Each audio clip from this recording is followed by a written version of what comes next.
Hello, everyone. I'm Giles Perkins, Head of Future Mobility for WSP and the Programme Director for Adept Live Labs, the £23 million investment from the Department for Transport to encourage innovation in the local road sector. Sat alongside me at the virtual fireside today is Jason Pavey, Market Director for Local Transport from Atkins. And today we're talking to Buckinghamshire. So, David, would you like to introduce yourself, please? Yep, sure. I'm David Ameson. I'm the Data and Digital Delivery Manager at Buckinghamshire Council, and I'm also the Programme Manager for the Adept Live Labs programme within Bucks. Fantastic. Could you give the viewers a bit of a trot through what you're doing in Buckinghamshire, which is one of the biggest live labs, because it's quite complex, yours? It is, yes. I'll try to cover everything. So we are creating composite modular light columns. We're creating a mesh network. We're putting in some docked electric bikes. We are doing a kinetic energy recovery road, which is a road that generates energy through traffic going over it. We're putting in some solar and wind turbines as well. Gully sensors. We're doing a feasibility study into connected and autonomous vehicles and what that means for suburban authorities for last mile solutions. And I believe that's it. Oh, and we're also looking at adult social care and how we can complement existing care packages using the technology on the network. Fantastic. So it's kind of all encompassing with a digital thread that runs through all of it, I guess, isn't it? It's the common component. Absolutely. Yeah. And so, we're trying to use all technology sitting on one platform? Beg your pardon? Is that all sitting on one network? It is, yeah. I mean, it's all sitting around an enclosed environment, I suppose you could call it that. It's a self-contained extension of Aylesbury town centre. It's called Fairford Leys and the Cold Harbour ward in which it sits in. So the majority of our installations are going to be around there. The reason we picked that is because it will be transferable. So a lot of these new estates are being built in these suburban areas with the growth that's going on in this country at the moment. And we feel that by proving its success in that area, it can be replicable elsewhere. Mm-hmm. That's great. And Dave, just building on that, you think that garden town and the pilots you're putting in there. I mean, what would if you're living in that space, what would it feel? What would feel different? Do you think as a result of what you're trying to achieve? Yeah, I think so. Visibility-wise, probably nothing apart from you'll be able to see the obviously the docked electric bikes, and you'll be able to see wind turbines. But from the residents' perspective, it will give us better control over the network, and therefore we'll be able to pass those benefits down to our residents. So improve traffic flow, improve gritting routes, these sort of things. So using the technology to improve our existing services is the main aim here. That's great. And just one more from me. You talk a little bit around energy generation and I guess Bucks as well as lots of local authorities, highway authorities have got huge areas of land, and linear assets as well as other aspects. Is there any sort of commercialisation in this space? Are you looking at revenue generation, or is that? Yeah, quite possibly. I mean, what we're looking at for the purpose of the trial, we're trying to see how much energy we can generate on the network.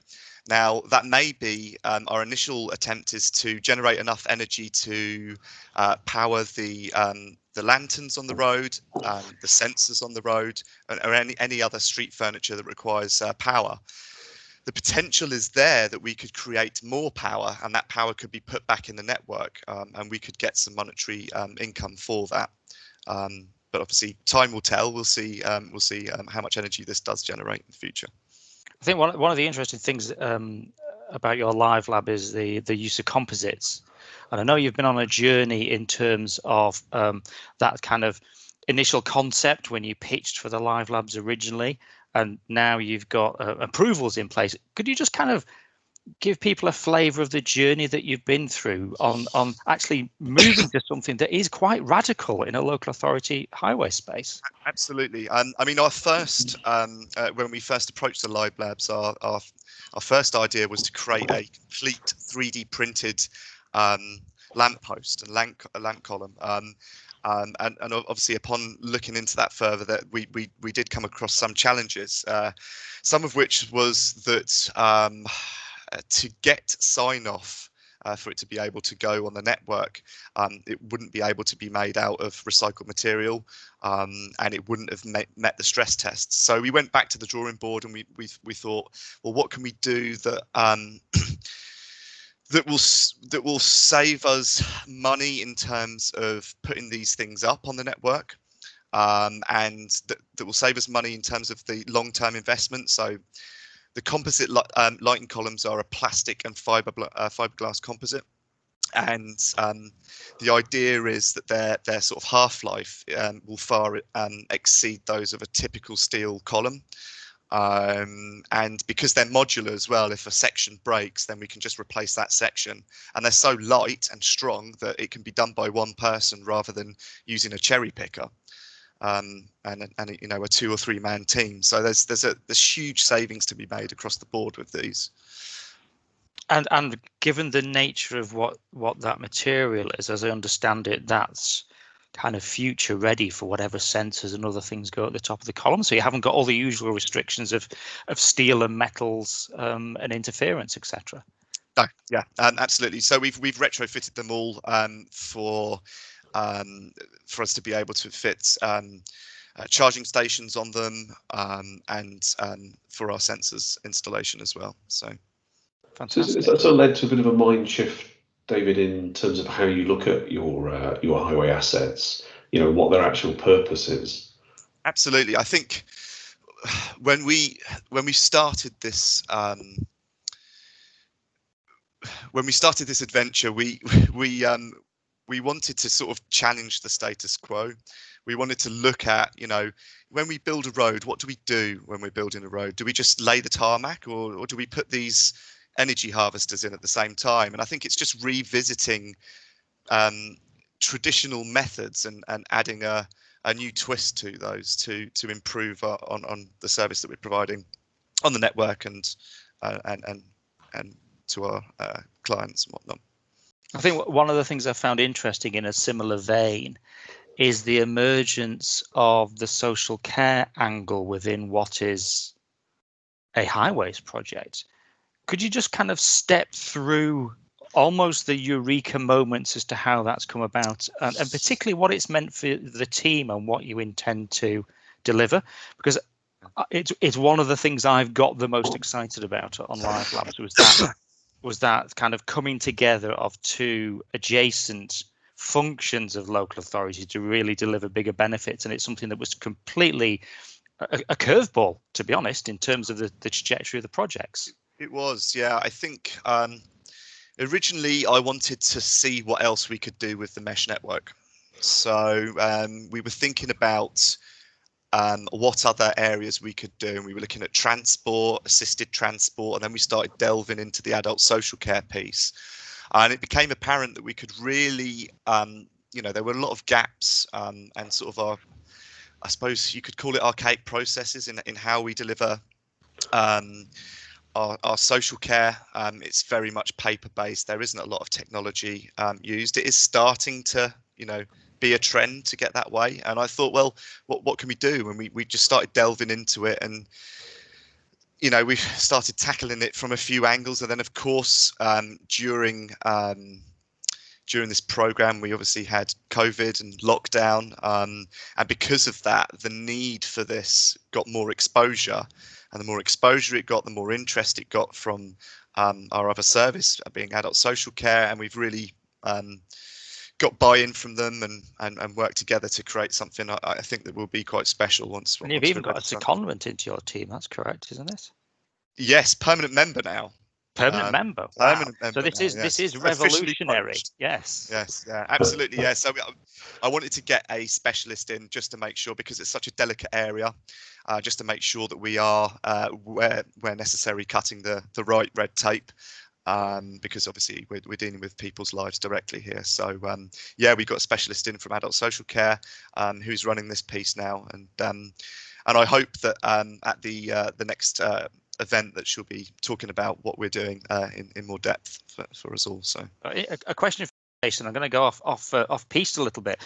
given local transport as your remit, this is fascinating, isn't it? That suddenly local transport has got bigger. Have you got any questions for David around that? That we've got social care and transport coming together, so that what we consider transport has now got a potentially bigger realm. Yeah, it has, hasn't it? The whole, I suppose it's interesting, David, probably around, how we might try and join up both. Your examples are great in terms of how we bring partners together in a very different way as part of the Life Labs. Yeah. But maybe, turning Giles' question 360 there, I mean, maybe it's, is it about how we look at budgets and how do we incentivize different providers, and whether it be health or whether it be social care and adults and children's services with highways? What's your thought? How do we manage that? I think so. I think to make these happen, I mean, this would have been very difficult to make happen without obviously the backing from Adept and DFT for the monetary input on this. But I think in terms of budget, like you say, typically budgets are issued in a siloed form for services. There probably needs to be money set aside for cross-service work. And I'd like to, as part of this program, I'd like to prove how successful this can be, create the business cases in order for us to make such decisions in future, and also share these findings with the Adept network and other local authorities, so they don't have to go through the hard work and they can just get on and reap the rewards. So.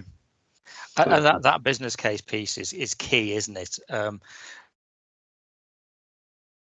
Kind of what they might look like. I know it's very, it's still early days. We've got a year to go. But any initial views on kind of the things that you're putting together? If we were betting people, what the front runners? Yeah, so I think, in terms of what we would like to roll out elsewhere. Yeah, I think so. I've already been putting in bids separately to roll out the mesh network and adult social care piece to a larger area of Buckinghamshire, to the whole of Chesham. So for those of you who don't know Chesham, it's sort of Metroland. It's on the metropolitan. Medium-sized town, but it has quite a lot of it has a quite diverse population, and I think from the adult social care perspective, we'll have far more areas of intervention. It'd be a very interesting area to work with. So we've already established that there are potentially 250 care packages that will be able to complement within the Chesham area alone, and approximately 3,000 sensors in terms of the mesh network. So it's quite a large installation, and we hope to be doing that later next year as well. Fantastic.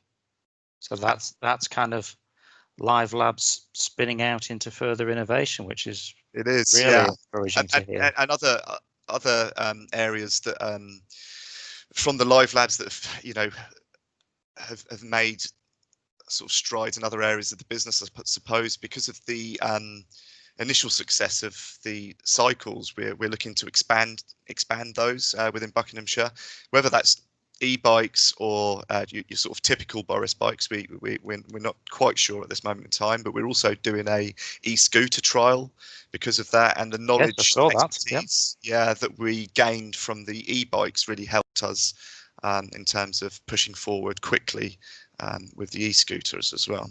So fantastic. So I think just to wrap up then, if other local authorities were considering innovation programs, what would your advice be for them?